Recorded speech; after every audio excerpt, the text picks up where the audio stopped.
Some fights don't start with fists, they start with silence. Arnold Schwarzenegger hadn't worn a black belt in over a decade. Not since the student he trusted most walked out of his life, fists clenched, eyes burning. But one quiet night in a Texas bar, that past walked back in, wearing a camera and a smirk. The lesson Arnold never got to finish was waiting. And this time, he wouldn't teach it with power, but with presence. Before we begin, tell us where you're watching from, and if this story stays with you, be sure to subscribe. The next one might hit even closer. Some fights don't start with fists, they start with silence. Arnold Schwarzenegger hadn't worn a black belt in over a decade. Not since the student he trusted most walked out of his life, fists clenched, eyes burning. But one quiet night in a Texas bar, that past walked back in, wearing a camera and a smirk. The lesson Arnold never got to finish was waiting. And this time, he wouldn't teach it with power, but with presence.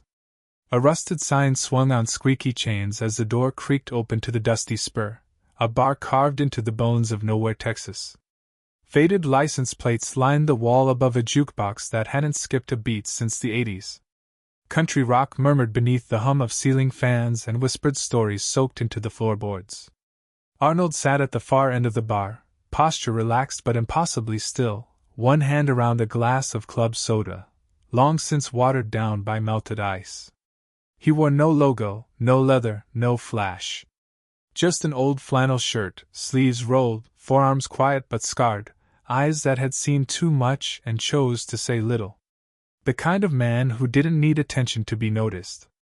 Maria Delgado moved behind the bar with the economy of someone who had cleaned up blood and broken promises, and still showed up the next day. 5 years she'd run this place since her knee gave out, and her MMA career ended with a pop she could still hear some nights. She didn't talk much either. That's why she and Arnold got along. When she refreshed his drink without asking, he offered a nod, not a smile, just an understanding between people who had nothing left to prove. Across the room, Tommy and Eli Harmon were trash-talking each other over a pool table, as they did most nights. Tommy, the elder, lined up his shots with too much thought. Eli, lean and fast, shot from the hip and let his mouth go faster than his hands. They weren't good, but they were loud, and in a quiet town like this, that counted as entertainment. Sheriff Lyle nursed his coffee in the corner, off-duty but never off-watch, while Big Hank, the Vietnam vet with a crossword habit, barely looked up unless someone misspelled a clue out loud. The door swung open with a gust of night heat, and the kind of energy that meant trouble. Jace Riker, better known online as the Jackal, strutted in, camera already rolling behind him. The kid holding the phone wore a backwards cap and a t-shirt that read, "Content is king." He grinned like someone about to film a train wreck. "Ladies and gentlemen," Jace called out to the camera, not the room. "The Jackal has arrived." He looked around, unimpressed. "Where the hell are we again?" "Middle of nowhere, population 0. The kid replied, snickering. The room shifted. Maria's spine straightened. Big Hank looked up just long enough to register the threat, then looked back down with deliberate calm. Jace swaggered to the bar, throwing a wink toward the camera. "Just here for some local flavor," he said, leaning in. "That's what we do. Real towns, real fights, real fun." Maria didn't smile. "We're a quiet place," she said. "You're welcome to a drink. That's all." But Jace's eyes weren't on her anymore. They landed on the Harmon brothers, now pausing their game. "Friendly match, huh?" Jace said. "How about we make it interesting?" He pointed at Eli. "You and me. 1 round. Winner takes pride. Loser takes the clip." Tommy stepped forward, already knowing this was bad. Eli puffed up. "Just for fun, right?" "Sure." Jace grinned. 1 punch. You start." The match lasted seconds. Eli's punch missed by a mile. Jace danced around it like he'd rehearsed the dodge 100 times. Then came the strikes, flashy, not brutal, but sharp enough to sting. It was performance, not a fight. Eli hit the floor with a wrist twisted wrong and a face full of regret. "And that?" Jace declared to his viewers, is how the Jackal eats. Maria moved to intervene. Tommy helped his brother to a chair, already icing the wrist. The bar had gone silent. Arnold hadn't moved. But his glass, nearly empty, had shifted a single inch across the bar. No one saw him move it. But the air was different now. Charged. Waiting. Across the room, Jace turned slowly. His eyes landed on Arnold. His smile curled again. Well, well, he said, stepping forward. We've got ourselves a real cowboy here. Or just a statue with soda? The room didn't breathe. And Arnold didn't blink. Jace didn't walk, he prowled. Step by step, he closed the space between himself and the man who hadn't flinched. The camera kid trailed behind, capturing every second, hungry for a moment the algorithm would love. What's the matter, Grandpa? Jace said, his voice low and sharp. You get lost on your way to bingo night? He leaned in, crowding Arnold's space, his cologne and cockiness filling the air. Arnold didn't move. Didn't blink. Just stared forward with the same calm weight he brought into every room, every situation. It wasn't indifference. It was calculation. Maria wiped the bar in slow, exaggerated circles between them, pretending to clean, but really guarding the space with quiet fire. He's not bothering anyone, she said evenly. How about you sit over there and let the ice melt on your ego? Jace didn't budge. Oh, he's definitely bothering me. Look at him. All that meat and mystery. What are you, huh? Some silent legend? Or just an old man hiding in a bar, trying not to be seen? Arnold turned his head finally. Eyes sharp as a chisel, voice calm as a lake at dawn. You don't want this. That was all he said. No heat. No threat. Just truth. Jace laughed loud, threw his arms wide. Oh, I want exactly this. You're the kind of story that makes my numbers pop. Quiet mystery man in a dusty bar. Big guy. Probably used to be something. Now, just a shadow. He leaned in again. Let's give them a show. Then came the flick. A juvenile insult. He reached forward and flicked Arnold's glass, splashing soda onto the bar. A collective inhale rippled through the room. Maria froze. Big Hank folded his newspaper with surgical care. Sheriff Lyle hadn't moved, but his eyes were locked in. Tommy clenched his fists in the corner. And Arnold? He simply set the glass down. Slow. Deliberate. Walk away, he said. Last chance? Jace scoffed. Or what? You'll lecture me to death? He turned to the camera. Guys, meet our local philosopher.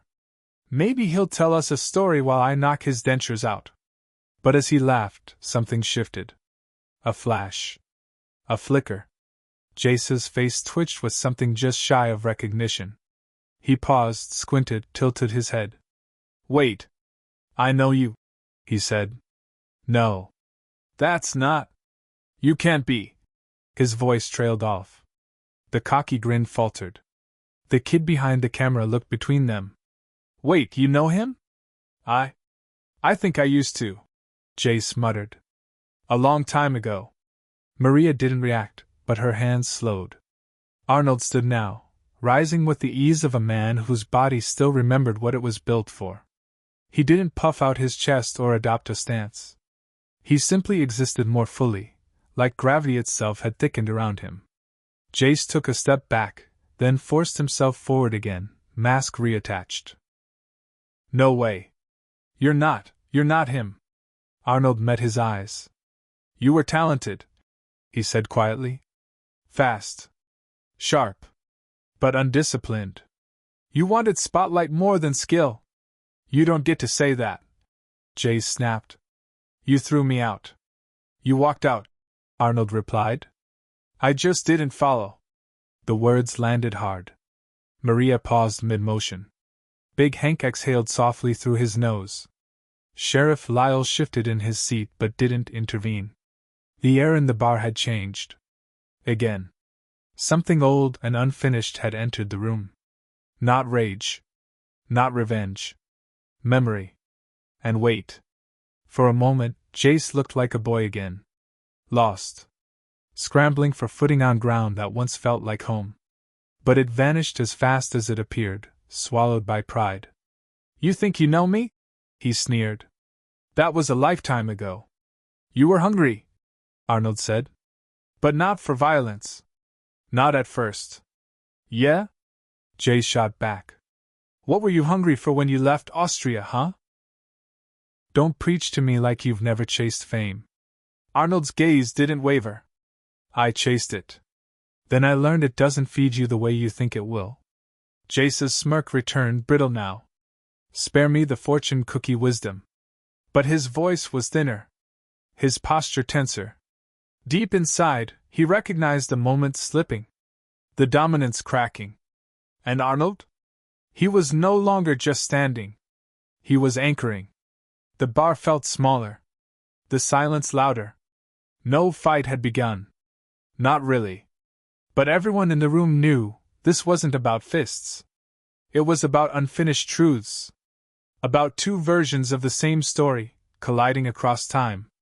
And somewhere inside Jace, behind the ego and adrenaline and live-stream views, the boy who once looked up to Arnold was still listening. Still waiting for an answer. Jace stood motionless, eyes narrowed, gears turning behind the forced grin. He was trying to laugh, to shrug it off, but something in Arnold's stillness made that hard. Too hard. Because he knew that stillness. He'd seen it before, years ago, in a different space, with mirrors and mats instead of neon signs and beer-stained wood. That calm, unshakable center that didn't need volume to command attention. You really are him, Jace said, voice quieter now, but tinged with disbelief. Arnold. The Arnold. The camera guy's jaw dropped. Wait. Like Terminator Arnold? No way. Dude. The room had already known. Not because anyone said it, but because the truth had been building like pressure in the air. Maria had known the first time he walked in. Big Hank had guessed after the second. Sheriff Lyle? He always knew more than he let on. Now it was out loud. A name with weight. A presence with history. Not here, Arnold said simply. Not like this. But Jace couldn't back down. Not in front of the camera. Not in front of strangers. And not in front of the man who once held his future in the palm of a calloused hand. Why are you here? He demanded. Hiding in some dusty bar? You used to own stadiums. Now you're just some guy sipping soda while nobodies take your name in vain. Arnold didn't blink. That's not why I'm here. No? Jay sparked. Then why? Come on, enlighten us. You here to judge me? Finish the job you started when you kicked me out of your precious dojo?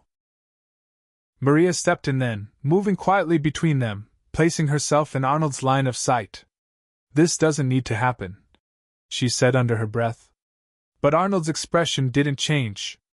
It already is. He looked past her, meeting Jace's glare with a gaze carved from stone. I didn't kick you out. I gave you a choice. You chose the path that led you here. No, Jace snapped. You gave up on me. He turned to the bar, voice louder now, for the camera, for the room. I was 17. Hungry. You said I had talent. Said I had fire. And the first time I used it, you threw me out because it didn't fit your rules. Arnold didn't raise his voice. I said control matters more than fire. You ignored it. You won the fight. You lost the respect. Respect doesn't pay the bills. Jay shot back. Followers do. Brands do. Spectacle does.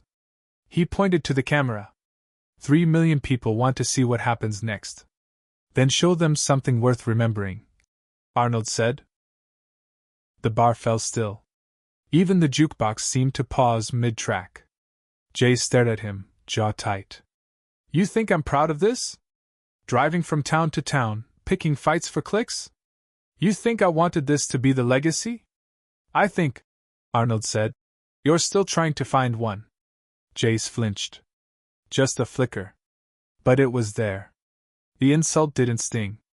The truth did. You had your chance, he growled. You had your time. Now it's mine. Time doesn't make you right, Arnold replied.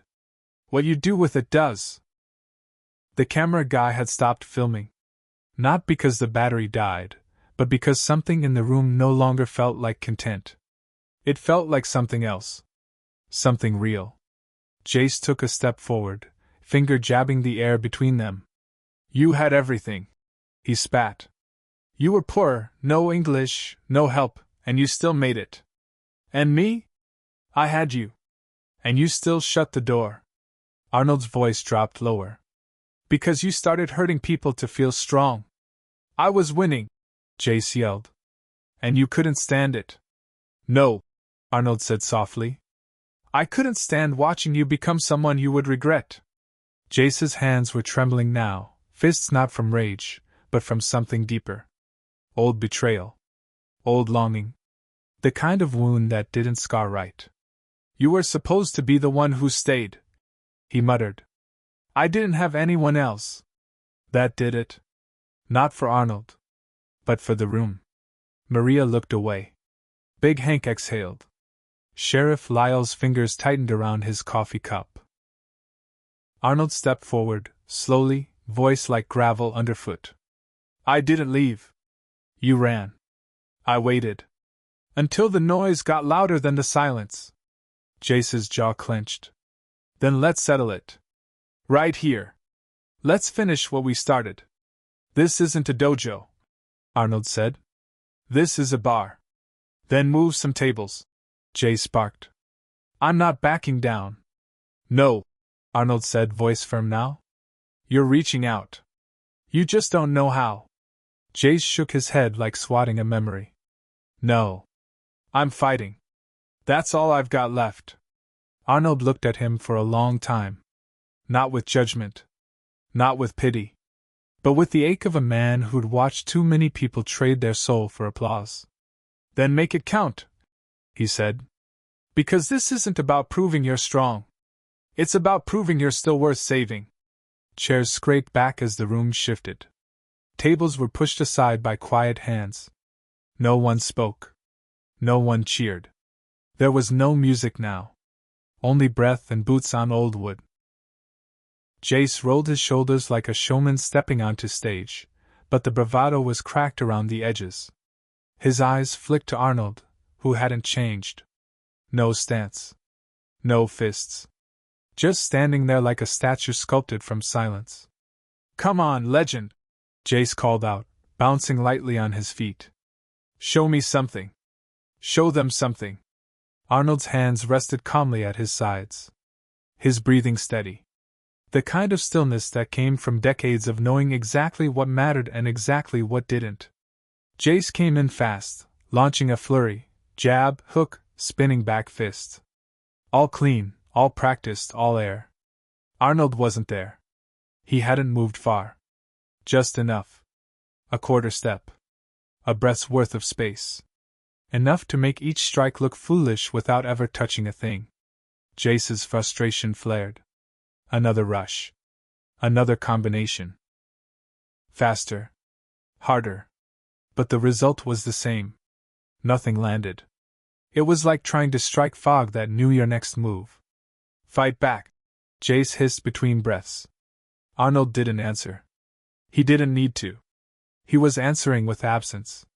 With precision. With presence. Jace spun into a roundhouse kick aimed high. Arnold dipped just slightly, letting the momentum pass like wind over stone. You think this makes you better? Jace shouted. You think dodging proves anything? He charged again, while now, the technique giving way to impulse. And still, Arnold simply wasn't there. He pivoted with a calm so profound it felt like the earth was turning with him. This wasn't fighting. It was something else. Something older. Bigger. A reminder that real power didn't have to prove itself. That mastery was found in what you didn't do. And Jace? He was unraveling. Every missed strike chipped at his certainty. Every failed assault peeled back the persona. The jackal, the fighter, the influencer. All slipping away? Hit me! he screamed. Come on! Just hit me! Arnold finally moved. Not to strike, but to step forward. A single, clean movement that brought him within arm's reach. Jace swung out of instinct. Arnold caught his wrist. Just one hand. No force. No violence. Just control. And in that frozen moment, Jace couldn't move. Couldn't break free. His entire body went still, held not by muscle, but by a truth heavier than bone. Arnold looked him in the eye. I'm not here to beat you, he said. I'm here to remind you. Jace pulled away, stumbling back, chest heaving. He looked around the room, saw faces not mocking him but watching. Not entertained. Witnessing. And it shook him. He came again, roaring, trying to bulldoze through the discomfort. He launched a straight punch. Arnold didn't block it. He guided it, a gentle parry that deflected energy like water over rock. Another punch. Another redirect. Another truth. This wasn't resistance. It was redirection. And it was worse than losing. It was learning. Why won't you fight me? Jace gasped. Arnold's voice was calm. Because you're not fighting me. You're fighting the part of yourself you abandoned. Jace growled through a high kick. Arnold stepped in, tapped his base foot. The kick collapsed. Jace landed hard but unhurt. It wasn't punishment. It was exposure. They came here to see me win, Jace muttered. They came here to see a fight. Then give them something worth remembering, Arnold replied. Show them discipline. Show them control. Show them what you still have. Jace looked up, sweat pouring down his face. I don't have anything left. Arnold offered his hand. Jace didn't take it. He pushed himself up slowly. You think this makes you right? No, Arnold said. It makes you ready? Jace lunged again, one last desperate tackle. Arnold pivoted. Redirected. Let Jace's own momentum carry him to the floor. He didn't hit hard. But he stayed there. Not out of injury. Out of realization. It was over. Not the match. The performance. The illusion. Arnold stood beside him, not victorious, not smug. Just present. Quiet. Whole. The room remained silent. Because what they'd witnessed wasn't dominance. It was something harder. A man refusing to let violence write the ending. A teacher refusing to strike a student, even when the world demanded spectacle. I never needed to fight you, Arnold said gently. I needed you to see yourself. Jace lay still, eyes on the ceiling, chest rising and falling. No cheers. No music. Just a bar in Texas. A camera unplugged. And a boy, finally hearing the lesson. Jace sat where he'd fallen, arms resting on his knees, chest heaving. His breath was ragged, not from exhaustion but from the weight pressing down on him, the kind of weight no amount of training prepared you for. Around him, the bar was frozen in respectful silence. No one laughed. No one looked away. They weren't watching a fight anymore. They were witnessing something else. Something harder. Jace wiped a line of sweat from his brow and looked up at Arnold, still standing, still calm. No victory pose. No smile. Just presence. Why? Jace asked, voice cracking. Why won't you just end it? Hit me. Prove your way works. Arnold lowered himself onto one knee. Not looming. Level. A father kneeling beside a wounded son.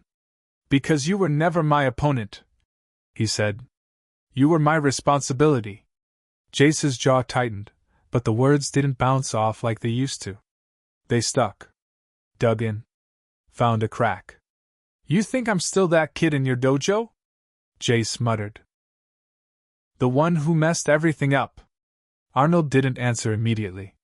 He looked at Jace with an expression carved from something older than anger. Something deeper than disappointment. I think you're the man that kid became when no one showed him how to carry pain without turning it into armor. Jace flinched, as if the words struck deeper than any punch could have. You don't know what it was like after you shut that door. I know what it's like to grow up without being understood, Arnold said quietly. I know what it's like to feel like the only way forward is to make yourself bigger, louder, harder, just so the world won't step on you. He looked away for a moment, eyes distant. When I first came to this country, I didn't speak the language. I didn't have money. My accent made people laugh. My size made them stare. I fought for every inch, but not always with fists. Jay studied him, still breathing hard, still defensive. But listening. Arnold's voice didn't waver. I lost my brother when I was young. Drunk driving. He died and left a son I barely knew. And I took care of that boy, not because I was ready, but because it was the only way to stop the guilt from eating me alive. Jace blinked. That wasn't the Arnold he knew. The one from posters, movies, magazines. That Arnold never talked about guilt. Never talked about loss. What does that have to do with me? Jace asked. Arnold turned back to him. It has everything to do with you. Because when you walked out that day, I didn't chase you. I thought discipline meant letting consequences teach you. But some lessons shouldn't be learned alone. Jace looked down at his hands. They were shaking. He clenched them into fists, but it didn't help. I didn't know where else to go, he said. So I built something. My way. No rules. No teachers. Just fights. Cameras. Numbers. And is it enough? Arnold asked. Jace didn't answer. Because silence was already the answer. The camera kid had stepped away from his gear now, standing in the corner, forgotten. No red recording light. Just a young man trying to understand what real moments looked like. You didn't lose me because I failed, Jace muttered. You lost me because I was angry and you didn't stop me. I know, Arnold said. And that's a failure I carry. The words broke something open. Not a wound. A release. Jace looked up at him, tears in his eyes but no sobbing. Just truth. Quiet and raw. I didn't want to be you, he said. I wanted to matter like you did. But every time I tried to follow your path, it felt like I was pretending to be someone I'd never become. Then carve your own path, Arnold said. But build it on something stronger than ego. Build it on something you won't have to apologize for later. Jace looked around the bar, eyes landing on Eli in the corner, his wrists bandaged, his pride bruised. He looked at Tommy, Maria, even Big Hank. Not a single pair of eyes held judgment. Only caution. And maybe hope. They saw me humiliate him, Jace said. They'll never forgive me. Maybe not, Arnold replied. But that's not why you apologize. You don't ask forgiveness to erase your mistake. You ask it to stop the mistake from becoming who you are. Jace nodded slowly. Like someone finally understanding the question on a test they'd failed for years. What now? He asked. Now, Arnold said, rising to his feet. You get up. And you decide whether tonight breaks you, or builds you. Jace stood slowly. His legs weren't steady, but they held. The room stayed quiet. No applause. No affirmations. Just breath. Life. A single moment of stillness that meant something. He turned to Arnold. You ever think about coming back? To all of it? Arnold smiled faintly. Not for the crowds. Not for the cameras. I've had my time. Now I show up for the moments that matter. Jace nodded, wiped his face, and stepped away. No swagger. No persona. Just a man beginning to understand that strength isn't what you show. It's what you choose not to. The dusty spur didn't return to normal. Not right away. People didn't laugh or pretend nothing had happened. They didn't speak much at all. They just watched as Jace moved around the room, slower now, quieter. Not performing. Just present. The kid with the camera stood by the door, holding the rig but not raising it. The red light was off. The show was over, and maybe it never should have started. Jace walked past him without looking. He paused by Eli's booth, glanced at the bandaged wrist, and kept moving. Not because he didn't care, but because he didn't yet know how to make it right. Some apologies take time to fit into your mouth. Maria moved behind the bar with a steady rhythm, as if scrubbing the wood could erase what had been poured out on it hours earlier. Arnold sat on the same stool, posture relaxed, gaze heavy with thought. The same as always, but everything different now. The sheriff walked back in. Still off duty. Still carrying his coffee like it was part of his badge. He approached Chase, slow but direct. "Got something for you," he said, sliding a folded envelope onto the bar. Chase blinked. "What is it?" "Opportunity," the sheriff said. "Maybe the last one you'll get around here." Chase opened it. Inside, a business card and a short handwritten note. MMA commission. Regional. Legitimate circuit. Start at the bottom. Full oversight. Full contact. Real structure. Real consequences. The kind of place Arnold would have sent him if he'd been ready back then. "How did?" Jace started. "Your cameraman," the sheriff answered. "He stopped by the station before he skipped town. Said he didn't want to be part of something that felt like exploitation. Said he figured you deserved something better than another clip." Jace looked over at the door. The kid was gone now. The memory card left behind, taped to the envelope. The sheriff's face softened. "Said he deleted the footage. All of it. Said some stories aren't his to tell." Maria raised an eyebrow from the other end of the bar. "Smart kid." Jace turned to Arnold, unsure. "Why would he do that?" "Maybe he saw the moment you changed," Arnold said, "and thought that was worth more than views." Jace nodded slowly. He tucked the card into his pocket like it might fall through his fingers if he didn't hold it tight. "What if I mess it up again?" he asked. Arnold sipped his soda. "Then you'll clean it up. But this time, you'll do it without the mask." Jace looked around. No audience now. Just people. Witnesses. Not to a performance, but to a man trying to find his feet.